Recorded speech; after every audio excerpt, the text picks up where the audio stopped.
परमात्मने नमः। 7वां प्रश्न, परमात्मा, जीवात्मा, प्रकृति और संसार का विषय।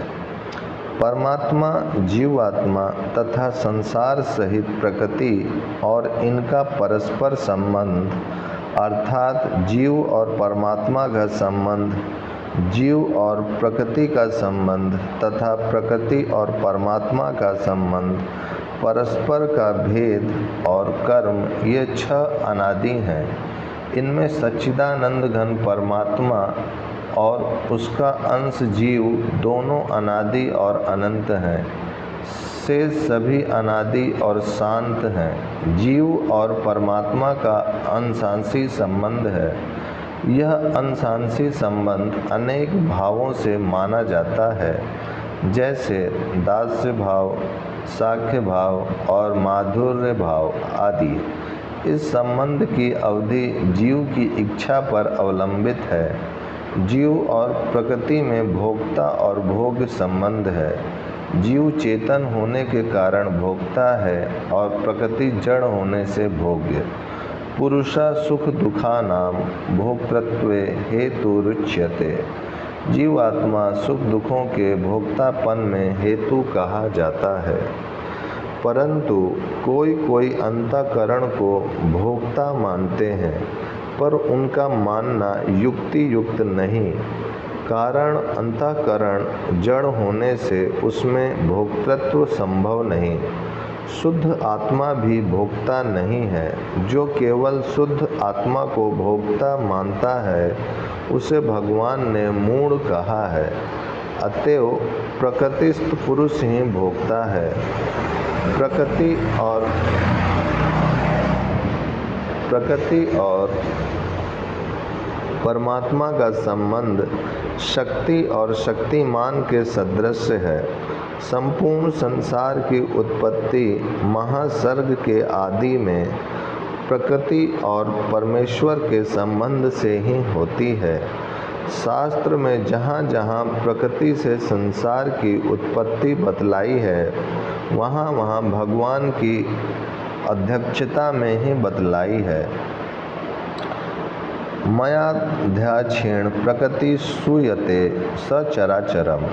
मेरी अध्यक्षता में ही प्रकृति माया चराचर सहित समस्त जगत को रचती है। जहाँ परमेश्वर के द्वारा संसार की उत्पत्ति बतलाई है, वहाँ कहीं प्रकृति को द्वार कहा है और कहीं योनि कहा है। मेरी महत ब्रह्म रूप प्रकृति त्रिगुणमयी माया सब भूतों की योनि है और मैं उसमें चेतन रूप बीज को स्थापन करता हूँ। योनि कारण का नाम है। वहाँ वह शरीरों के जड़ समुदाय का कारण है। चेतन जीव आत्मा तो स्वयं परमात्मा का ही अंश है। 8वां, बंधन और मुक्ति। प्रकृति या वैष्णवी माया का विकार जो अज्ञान है, उस अज्ञान सहित प्रकृति के साथ जीव का अनादि काल से संबंध है। इसी का नाम बंधन है और इसी कारण से ईश्वर का चेतनांश जीवात्मा अहंता, ममता, राग, द्वेष, हर्ष, शोक और काम, क्रोध आदि प्रकृति के विकारों से बंधा हुआ प्रतीत होता है। ज्ञान के द्वारा प्रकृति का संबंध विच्छेद हो जाना ही मुक्ति है और अहंता, ममता, राग, द्वेष, हर्ष, शोक तथा काम, क्रोध आदि विकारों का अंतःकरण से सर्वथा नाश हो जाना ही अज्ञान के नाश का लक्षण है। क्योंकि जीवन मुक्त पुरुषों में उपनिषद, गीता प्रभृति आर्ष शास्त्रों द्वारा इन विकारों का सर्वथा अभाव ही प्रतिपादित है। अतएव अविद्या के अत्यंत अभाव का नाम ही मुक्ति है। अविद्या का अभाव होने पर उसके कार्य इन विकारों का नाश स्वाभाविक ही हो जाता है, क्योंकि कारण के अभाव के साथ ही कार्य का अभाव सर्वथा सिद्ध है। आत्मा के संबंध में कुछ प्रश्नोत्तरें। आत्मा के संबंध में कई सज्जनों के कुछ प्रश्न मेरे पास आए हैं। उन सब के प्रश्नों को एकत्र कर सबके उत्तर एक ही साथ अपनी साधारण बुद्धि के अनुसार नीचे दिए जाते हैं। प्रश्नों की भाषा आवश्यकता अनुसार कुछ बदल दी गई है। प्रश्न संक्षेप में इस प्रकार है। पहला, जीव, आत्मा और परमात्मा के अलग अलग लक्षण बतलाते हुए आपने लिखा है कि स्थूल, सूक्ष्म और कारण इन तीनों शरीरों के संबंध से रहित व्यष्टि चेतना का नाम आत्मा है। इसको कूटस्थ भी कहते हैं। इस पर यह शंका होती है कि 1, 2 या 3 शरीरों के आवरण सहित चेतन को व्यष्टि चेतन कह सकते हैं, परंतु इन शरीरों के आवरण के अतिरिक्त चेतन को और कौन सा आवरण है जिससे उसकी व्यष्टि सत्ता बनी रह सकती है, और आवरण रहित को व्यष्टि कैसे कह सकते हैं? यदि आवरण के बिना भी चेतन व्यष्टि रूप में रह सकता है, तो फिर व्याष्टि और समष्टि में अंतर ही क्या रहा? और आत्मा के स्वरूप को समझने के लिए आपने जो खाली घट में रहने वाले आकाश का दृष्टांत दिया है, वह आपके ही कथनानुसार आत्मा में लागू नहीं होता, क्योंकि दृष्टांत में घट रूपी आवरण मौजूद है। आपके उत्तर से जान पड़ रहा है कि आपने अद्वैत सिद्धांत के अनुसार उत्तर दिया है, किंतु आपके कथन अनुसार यदि शरीरों के आवरण बिना आत्मा की व्यष्टि सत्ता बनी रह सकती है, तो अनेकात्मावाद मानना पड़ेगा। उस हालत में अद्वैत सिद्धांत और द्वैत सिद्धांत में भेद ही क्या रह जाएगा? दूसरा, स्थूल शरीर, सूक्ष्म शरीर और कारण शरीर की परिभाषा क्या है तथा महाप्रलय के समय जीव का केवल कारण शरीर के साथ संबंध रहता है, यह कहने का क्या अभिप्राय है? और मन बुद्धि का कारण शरीर में लय हो जाना किसे कहते हैं? तीसरा, जागृत अवस्था, स्वप्न अवस्था, सुषुप्ति अवस्था और तुरीयावस्था का क्या स्वरूप है? चौथा, डॉक्टर लोग जो क्लोरोफॉर्म आदि का प्रयोग करके कृत्रिम मूर्छा ले आते हैं, उसमें कष्ट का अनुभव क्यों नहीं होता तथा उस कृत्रिम मूर्छा के लाने का क्या मतलब है? पांचवा, स्थूल शरीर से सूक्ष्म शरीर के साथ जीव का प्रस्थान कब होता है? हृदय की गति बंद होने पर या पहले? छठा प्रश्न, जीव के एक शरीर छोड़कर दूसरे शरीर में प्रवेश करने में कुछ समय लगता है या तुरंत उसे दूसरी योनि मिल जाती है? यदि समय लगता है तो कितना समय लगता है तथा उतने समय तक जीव कहाँ रहता है? सूक्ष्म शरीर से जीव किसी दूसरे स्थूल शरीर में प्रवेश कर सकता है या नहीं? सातवां प्रश्न, एक जन्म में जो पुरुष है वह क्या दूसरे जन्मों में भी पुरुष ही रहेगा? और इस जन्म में जो स्त्री है, क्या उसे प्रत्येक जन्म में स्त्री का शरीर ही मिलेगा अथवा इसमें परिवर्तन भी हो सकता है? आठवां प्रश्न, एक बार मनुष्य जन्म मिलने पर क्या दोबारा मनुष्य जन्म ही मिलेगा या दूसरी योनि भी मिल सकती है? यदि किसी मनुष्य को मरने पर दूसरी योनि प्राप्त हुई तो वह अन्य योनियों में कब तक रहेगा और उसे पुनः मनुष्य योनि कब मिलेगी? ऊपर लिखे हुए प्रश्नों का उत्तर क्रमशः नीचे दिया जाता है। उत्तर पहला, आपकी शंका बिल्कुल युक्ति है। आपका यह कहना ठीक ही है कि स्थूल, सूक्ष्म और कारण तीनों शरीरों से संबंध छूट जाने पर अद्वैत सिद्धांत के अनुसार जीव का व्यष्टि भाव नहीं रह जाता, वह समष्टि के साथ मिल जाता है। इसी का नाम कैवल्य मुक्ति या निर्वाण है। जीव और आत्मा का भेद समझाने के लिए तथा इन दोनों संज्ञाओं की पृथक पृथक उत्पत्ति बतलाने के लिए ही यह बात लिखी गई थी कि उपयुक्त शरीरों में से एक, दो या तीनों से संबंधित चेतन का नाम जीव है और इन तीनों के संबंध से रहित व्यष्टि चेतन का नाम आत्मा है। वास्तव में तीनों आवरणों से रहित आत्मा की कोई व्यष्टि सत्ता रहती हो सो बात नहीं है। अवश्य ही जैसा कि आपने लिखा है, अद्वैत सिद्धांत के अनुसार आत्मा और परमात्मा में कोई वास्तविक भेद नहीं है, केवल नाम का ही भेद है। किंतु एक या एक से अधिक शरीरों का आवरण रहने पर भी चेतन को घोषित करने के लिए ही आत्मा का ऐसा लक्षण किया गया था।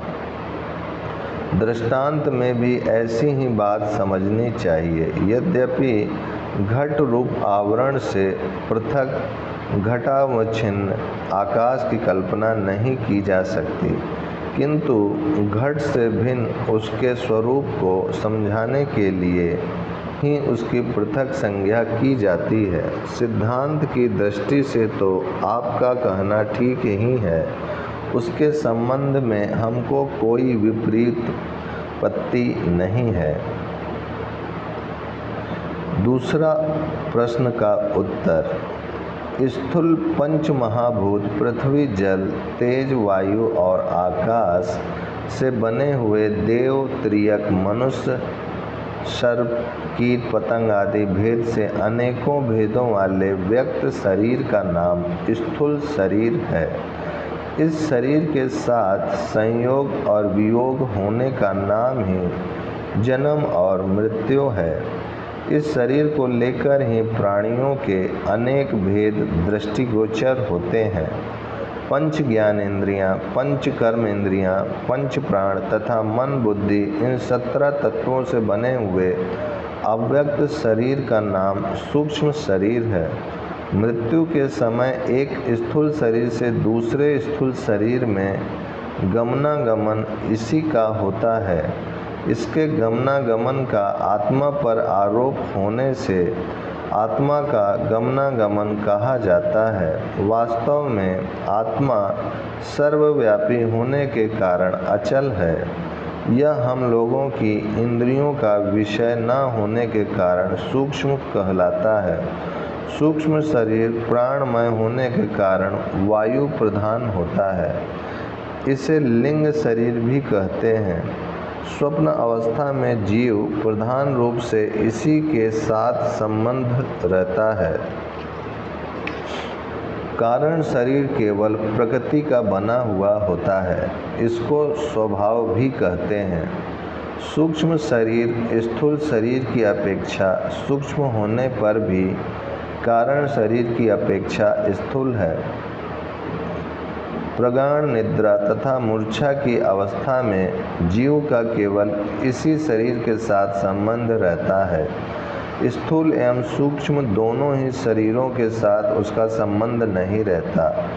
महाप्रलय के समय जब महातत्व पर्यंत सारी प्रकृति सृष्टि महाकारण अर्थात मूल प्रकृति में लीन हो जाती है, उस समय जीव इसी कारण शरीर से संश्लिष्ट होकर प्रकृति रूपी कारण आदि में लीन रहते हैं और महासर्ग के आदि में जब प्रकृति में क्षोभ होता है, पुनः पूर्व कर्मों के अनुसार सूक्ष्म शरीर को प्राप्त हो जाते हैं और फिर क्रमशः स्थूल शरीर को ग्रहण करते हैं। सुषुप्ति एवं मूर्छा की अवस्था में तथा महाप्रलय के समय इंद्रिय तथा मन बुद्धि की प्रकृति से अलग सत्ता नहीं रहती। वे इंद्रिय, मन और बुद्धि अपने कारण प्रकृति में लीन हो जाते हैं। इसीलिए उस समय जीव को सुख दुख का बोध नहीं होता। उनके कारण शरीर में लीन हो जाने का यही भाव है। तीसरे प्रश्न का उत्तर। जागृत अवस्था का अर्थ है जागने की अवस्था। जिस समय हमारे स्थूल, सूक्ष्म और कारण तीनों शरीर संयुक्त होकर कार्य करते हैं, इंद्रिय एवं मन के साथ साथ शरीर भी सचेष्ट रहता है, कर्म इंद्रियां सजग रहती हैं, शरीर में चेतना रहती है, उस अवस्था को जागृत अवस्था कहते हैं। जिस समय हमारा स्थूल शरीर निश्चेष्ट रहता है, केवल सूक्ष्म शरीर जागृत रहता है एवं इंद्रियों, मन, बुद्धि की चेष्टा भीतर ही भीतर चालू रहती है। मन, बुद्धि एवं इंद्रियों के द्वारा हम अनेक प्रकार के दृश्यों की कल्पना करके सुख दुख का अनुभव करते हैं। स्थूल शरीर के एक ही स्थान पर सोए रहने पर भी सूक्ष्म शरीर के द्वारा भिन्न भिन्न स्थानों की सैर करते हैं और भिन्न भिन्न व्यक्तियों से मिलते हैं। जिस समय हमारी इंद्रियां स्थूल शरीर से वियुक्त होकर कार्य करती हैं, स्थूल विषयों के साथ संयोग न होने पर भी सूक्ष्म विषयों का उपभोग करती हैं, उस अवस्था का नाम स्वप्न अवस्था है। गाढ़ निद्रा की स्थिति को सुषुप्ति अवस्था कहते हैं। इसमें स्थूल और सूक्ष्म दोनों शरीर निश्चेष्ट हो जाते हैं, दोनों का कार्य बंद हो जाता है, केवल प्राणों का व्यापार बंद नहीं होता, श्वास प्रश्वास की क्रिया चलती रहती है। इंद्रिय तथा मन बुद्धि इस अवस्था में अपने कारण प्रकृति अर्थात अज्ञान में लीन हो जाते हैं। इसीलिए जीव को उस समय किसी पदार्थ का कुछ भी ज्ञान नहीं रहता। प्रगाढ़ निद्रा के बाद जब हम जागते हैं तब कहते हैं कि ऐसी नींद आई कि हमें कुछ चेत ही न रहा। सुषुप्ति की अवस्था मूर्छा की सी अवस्था होती है। इसमें चिंता, शोक, पीड़ा आदि का भी उतने समय के लिए तो नाश ही हो जाता है। इसीलिए हम लोग जब बहुत थक जाते हैं अथवा मानसिक चिंता तथा शारीरिक पीड़ा आदि से व्यथित होते हैं, तब निद्रा का आवाहन करते हैं। यह ऊपर बतलाया जा चुका है कि जागृत अवस्था में स्थूल, सूक्ष्म और कारण तीनों शरीरों से आत्मा का संबंध रहता है। स्वप्न अवस्था में उसका सूक्ष्म और कारण दो ही शरीरों से संबंध रहता है। स्थूल शरीरों से संबंध छूट जाता है। स्थूल शरीर चाहे कंकड़ों पर पड़ा रहे अथवा उसमें घोर पीड़ा हो रही हो। स्वप्न की अवस्था में यदि हम इंद्रलोक की सैर कर रहे होते हैं तो उतने समय के लिए हम अपने स्थूल शरीर में चुभने वाले कंकड़ों को तथा उनसे होने वाली पीड़ा को बिल्कुल भूले रहते हैं।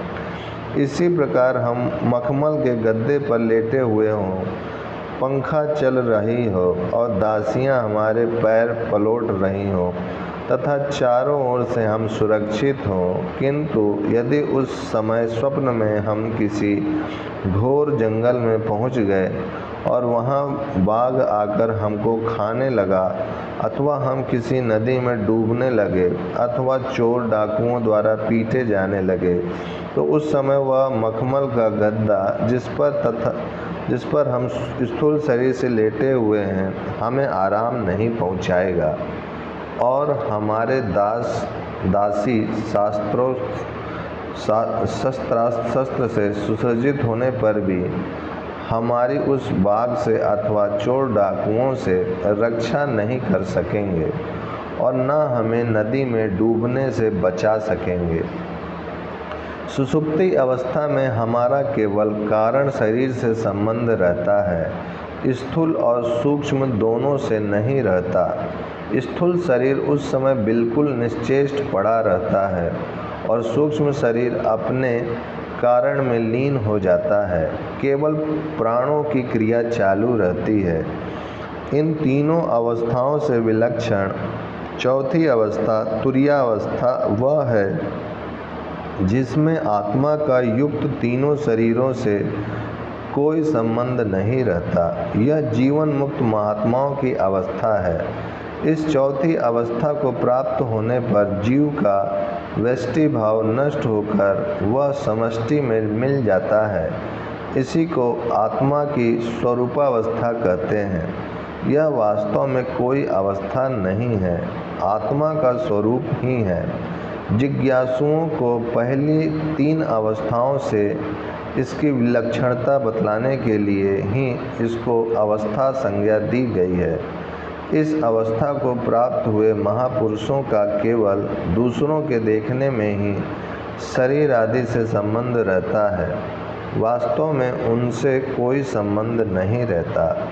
उनके कहलाने वाले शरीर आदि का संचालन फिर प्रारब्ध अनुसार समष्टि चेतन के सकाश से होता रहता है। ओम शांति शांति शांति।